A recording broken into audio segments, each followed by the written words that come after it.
მოგესალმებით. ეს არის სათემო რადიო კასპის ხმა და დღევანდელ გადაცემას გაუძღვები მე, მაია ქესაური. ჩვენი რადიო კასპის ხმა შეიქმნა პროექტი მისი ხმას ფარგლებში DVV International-ისა და გერმანიის საგარეო საქმეთა სამინისტროს ფინანსური მხარდაჭერით, რომელსაც პარტნიორობას უწევს გერმანიის სათემო რადიო ზეტი და კასპის ზრდასრულთა განათლების ცენტრი.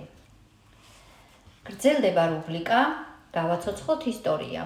დღევანდელი გადაცემა ეძღვნება მარო მაყაშვილს, საქართველოს ეროვნულ გმირს, მოწყალების დას, რომელიც დაიღუპა საბჭოთა რუსეთი ჯარებთან ბრძოლაში თბილისის მისადგომებთან. მას ბევრი მიზანი, ოცნება და გულის ტკივილი ჰქონდა. ის თავის დღეულში წერდა და ყვებოდა ემოციებზე, სწავლაზე, წიგნებზე, მოგზაურობასა და მომავალ პროფესიაზე. ფიქრობდა პოლიტიკაზე და ქალების უფლებებზე. გვიზიარებდა წუხილს საქართველოს ბედზე. ის წერს ზუსტად ამასთან დაკავშირებით. მე მაგ კვალზე არ წავალ. მითხრეს, კაცი ქალში კარგ დიასახლეს ხედავს და ბავშვების გამზრდელსო, მარტო, ტყუილია, ქალსაც აქვს უფლება ისეთივე ცხოვრებაზე, როგორც კაცს. ამისთანა ვიწრო შეხედულებანი ეკუთვნის გაუწვრთნელ, დაბალ თუ შეიძლება ითქვას, სუსტი ჭკუის მქონე ადამიანებს. ვიტყვი ამას ყოველთვის და ეხლაც და მერეც. და ბოლოს, ცხოვრების მიზანთან დაკავშირებით მარო მაყაშვილმა უპასუხა, დღეს მივხვდი რა არის მიზანი ცხოვრებისა, სამშობლოსათვის მუშაობა. მარო მაყაშვილის შესახებ საინტერესო და ამომწურავად ისაუბრებს გიორგი ხორგუაშვილის სახელობის კასპის მხარეთმცოდნეობის მუზეუმის საგანმანათლებლო განყოფილების გამგე სპეციალისტი ქალბატონი ნანა მერებაშვილი. მოგესალმებით ქალბატონო ნანა. მოგესალმებით, მივესალმები მსმენელსაც და დიდი მადლობა მოწვევისათვის. მადლობა თქვენ. დიახ, ჩემთვის დიდი პატივია ვისაუბრო გმირ ქალზე, რომელიც სამშობლოს თავისუფლებისათვის იბრძოდა და გმირულად დაეცა ბრძოლის ველზე. მარო მაყაშვილი. ეს მართლაც არის ისეთი სახელი, რომელიც გასწრება საუკუნეებს. საქართველო ოდითგანვე სამშობლოს თავისუფლებისა და დამოუკიდებლობისათვის ბრძოლაში ბევრი ქართველი ქალი იბრძოდა, მაგრამ მარო მაყაშვილი პირველია, ვისაც ეროვნული გმირის წოდება მიენიჭა. მარო მაყაშვილი დაიბადა თავადაზნაურთა ოჯახში 1902 წლის 25 აგვისტოს. მამა კონსტანტინე მაყაშვილი, ცნობილი პოეტი, საქართველოს მწერალთა კავშირის ერთ-ერთი დამაარსებელი იყო. დედა თამარი მწერალ ეკატერინე გაბაშვილის ასული გახლდათ. მარო სწავლობდა თბილისის ქალთა გიმნაზიაში, რომელიც 1919 წელს დაასრულა. შემდეგ კი სწავლა თბილისის უნივერსიტეტის სიბრძნის მეტყველების ფაკულტეტზე განაგრძო. იგი აქტიურად იყო ჩაბმული საზოგადოებრივ ცხოვრებაში. მაროს ახასიათებენ როგორც ძალიან გულკეთილ, ყდემამოსილ გოგონას. მას ძალიან ყვარებია ლიტერატურა. ზედმიწევნად კარგად სცოდნია და დიდად აფასებდა წიგნს. იგი წერდა მოთხრობებს, რომელსაც აკითხებდა თავის ბებიას, გამოჩენილ მწერალსა და საზოგადო მოღვაწეს ეკატერინე გაბაშვილს და ასევე წერდა დღიურებს, რომელიც უნებლიეთ მისი დროის მემატიანედ მოგვევლინა. თავის დღიურში იგი გამოხატავს ემოციურად, ძაფრად გამოხატავს გრძნობებს სამშობლოსა და მშობლიური ხალხის მიმართ. ასევე გამოხატულია მისი სწრაფა სამშობლოს თავისუფლებისა და მისი ნათელი მომავლისაკენ. მე მინდა რამოდენიმე ამონარიდი თუ შეიძლება რომ ჩავთა მისი დღიურიდან, რომელიც 1919 წელს არის დაწერილი. გულში მწამს სამშობლოს თავისუფლება. 26 დიდი ზეიმია მოსალოდნელი. ერთი წელი საქართველოს დამოუკიდებლობისა მართლაც რომ იშვიათი მოვლენაა. უხელი გადატყდა და თავისუფალი კისერი აღმართა ქართველმა დადაგულმა და დაჩაგრულმა ერმა. როგორც ბევრი მისი თანატოლი გოგონა, მაროც ოცნებობდა ბედნიერ მომავალზე, სხვა ქვეყნებში მოგზაურობაზე, უცხოენების შესწავლაზე. იგი წერს, თუ არასოდეს არ მეღირსება, რომ სადმე სოფელში სახლი და მიწა მქონდეს, უფრო ზღვის ნაპირას მინდა და არა კახეთში. ძალიან მინდა ყველა ენები შევისწავლო, ისე რომ შვენივრად ვიცოდე. ძალიან მინდა პარიზში და იტალიაში. სამწუხაროდ მაროს ოცნებას ახდენა არ ეწერა. 1921 წელი სისხლიანი ასოებით ჩაიწერა ჩვენი ერის ისტორიაში, როდესაც საბჭოთა რუსეთის მე-11 არმია შემოიჭრა საქართველოში და საფრთხე შეექმნა მის დამოუკიდებლობას. ქუძზე კაციო და მართლაც ახლა დაარსებული უნივერსიტეტის წინ თბილისის ახალგაზრდობა შეიკრიბა და საომრად წასვლა მოითხოვა. უნივერსიტეტის მაშინდელმა რექტორმა დიდმა ივანე ჯავახიშვილმა სტუდენტებს საბრძოლველად მოუწოდა. ახალგაზრდობა გამწვევ პუნქტებს მიაწყდა. ქართველსა გული რკინისა აბჯარით უნდა ღისაო. ამ სიტყვები დაულოცნია სტუდენტებისათვის დიდ ივანეს. წითელი ჯვრის გამანაწილებელ პუნქტს მიაკითხეს ყმაწვილ ქალებმაც. მათ შორის იყვნენ მარო მაყაშვილი და მისი მეგობრები, ქეთო ჯაფარიძე, სოფიო ჭრელაშვილი, ნათელა ერისთავი და სხვები.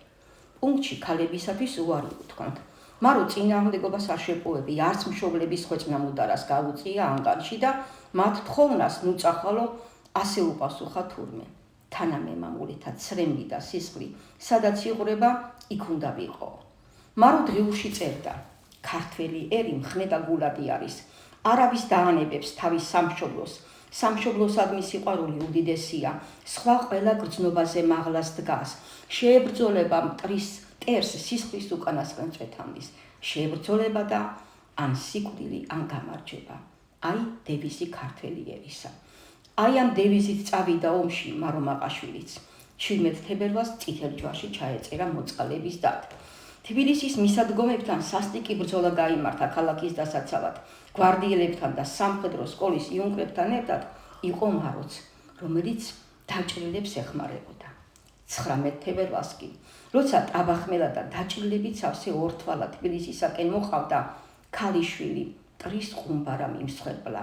19 წლის მარო იუნკერებთან ერთად გმირულად დაეცა ბრძოლის ველზე. ერთდროულად ჩაესვენა 1921 წლის თებერვალში პოეტ კოტე მაყაშვილისათვის დამოუკიდებელი საქართველოსი და მისი 19 წლის ასულის მზე და საქართველო გაიშვინთა მაყაშვილთა გოდებით. მაროსთან შეხვედრის უკანასკნელ წუთებს ასე იგონებს ამ ბრძოლების ერთ-ერთი მონაწილე ვალიკო ჩუბინიძე. ჩვენ დაგვემატა მოხალისე სტუდენტები, ცნობილი პოეტის კოტე მაყაშვილის ქალიშვილი მარო მოწყალების დად. ძიმედ დაჭრილი მარო მაყაშვილი ჩემს ნაბადში გადავაწვინე. ზურგით გამოვიტანე და ჩავაბარე ექიმ ბეჟუაშვილს. გაზეთი ერთობაც ასე ეხმაურება მაროს სიკვდილს, გმირულად სიკვდილს. 1921 წლის 23 თებერვალს წერდა გაზეთი.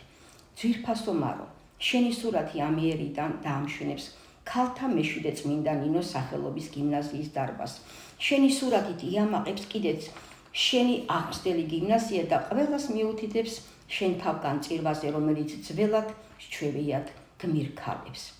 23 თებერვალს დაღუპულ 11 იუნკერთან ერთად სამხედრო ტაძრის გალავანში დიდებით მიაბარეს შობლიურ მიწას მარო მაყაშვილი და არ შემიძლია არ ჩამოვთვალო ის იუნკრები, ვინც მასთან ერთად გმირულად დაეცა ბრძოლის ველზე. ესენი გახდნენ არჯევა ანანიაშვილი, ალექსანდრე ახვლედიანი, ირაკლი თოიძე, პავლე იაკობაშვილი, ნიკოლოზ ტუროა, ნიკო ზანდუკელი, მიხეილ თუმანიშვილი, ნიკოლოზ კალანდარიშვილი, დავით აბაშიძე, თოიძე და ორი უსახელგვარო დარჩენილი ჯარისკაცი. პარაკლისი გადაიხადა კათოლიკოსმა ლეონიდე. პოეტმა, შვილმკვდარმა მამამ, კოტე მაყაშვილმა საკუთარი გულისწყევი და დამოუკიდებლობა წართმეული ერის ტრაგედია მოაქცია ლექსის ერთ სტრიქონში. თებერვალმა დამისამთრა სამუდამოდ მაისი. ჩემო გმირო და წმინდანო გამამხნევი მშობელი, სამშობლო, თუ შენ, რომელი, ახ ვიტირო რომელი, დავდნი ცრემლად ორივესთვის, სხვათა ცრემთა მშობელი. მაროს სიკვდილის შემდეგ საბედნიეროდ მაყაშვილთა ოჯახში დაიბადა გოგონა მარიამი, რომელმაც ნუგეშისცა დამწუხრებულ მშობლებს. სიყვარულით მას ნუგეშას ეძახდნენ. დაცმა შალვა და ნუგეშა მაყაშვილებთან ინახებოდა მაროს დღიური და მისი თმის კულული. ისინი დედას თამარგავაშვილს ჰქონიათ ჩაკეტილი ზარდახშაში.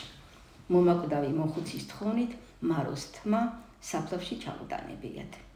ასევე იხსენებს ქალბატონი ნუგეშა, რომ ძმის შალვას მონათხრობს იხსენებს თავისი ძმისას, თუ როგორ მივიდა ზაქარია ფალიაშვილი მათთან სახლში და მამას კოტე მაყაშვილს უთხრა: ჩემი ახალი ოპერის დაისის გმირ ქალს შენ იმაროს უკვდავს საყოფად მისი სახელი დაბარქვიო. ესეც მაროს საფლავზე დადებული ერთ-ერთი ყვავილი იყო. მართალია დღეს გმირთა საფლავები აღარ არსებობს. ავბედითმა ჟამა წაშალა მათი კვალი. თავრობის სახლის მშენებლობისას სამშობლოსათვის თავდადებულთა საფლავები დაიკარგა, მაგრამ ტაბახმელაზე აღმართულია ობელისკი, როგორც სიმბოლო თავისუფლების და სახელმწიფოებრივი დამოუკიდებლობის ბრძოლისა, ეროვნულ გამათავისუფლებელი მოძრაობის აღორძინებისა, ქართველი ერის სიმამაცისა და მტერთან გაუტეხლობისა. 2015 წლის 24 დეკემბერს მარო მაყაშვილს საქართველოს ეროვნული გმირის წოდება მიანიჭა. აი სწორედ ასეთ გმირებზე იდგა საქართველო და მომავალი თაობა. რა თქმა უნდა, ჩემი აზრი არ არის მარტო ვალდებულია უფრო მეტი იცოდეს ჩვენი გმირი წინაპრების შესახებ, დააფასონ მათი ღვაწლი ერის წინაშე და ღირსეულად გააგრძელონ მათ მიერ გაკვალული გზა სამშობლოს საკითხით. და ერთს დავამატებდი კიდე. მე ბედნიერი ვარ იმით, რომ სახულობ პარალელურად კასპის მოსწავლე ახალგაზრდობის სახლში და ხელმძღვანელობ ისტორია მხარეთმცოდნეობის წრეს და ჩვენი ბავშვები არიან აქტიურად ჩართული, ჩაბმული ნებისმიერ ღონისძიებაში და ვცდილობ, რომ უფრო პატრიოტულ მოტივზე იყოს ეს ღონისძიებები ჩატარებული.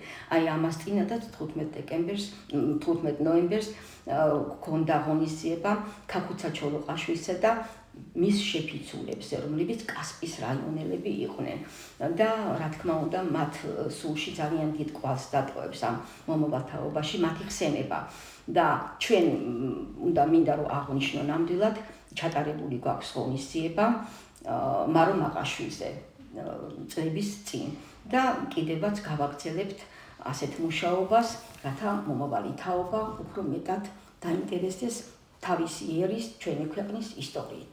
გმადლობთ ყურადღებისათვის. დიდი მადლობა ქალბატონო ნანა. უდაოდ საინტერესოდ გვესაუბრეთ და ნამდვილად მნიშვნელოვან საქმეს ემსახურებით თქვენ ჩვენი მუნიციპალიტეტის მომავალი თაობების აღზრდაში, რომ ასე ღვაწლმოსილად იღწვით და იხარჯებით. ასევე დიდი მადლობა DVV International's გერმანიის საგარეო საქმეთა სამინისტროს ფინანსური მხარდაჭერისთვის, გერმანიის სათემო რადიო Z-სა და კასპის ზრდასრულთა განათლების ცენტრს პარტნიორობისათვის. მადლობა რადიო მსმენელს, ჩვენ კი სულ მალე შევხვდებით მომდევნო გადაცემით. მომავალ შეხვედრამდე.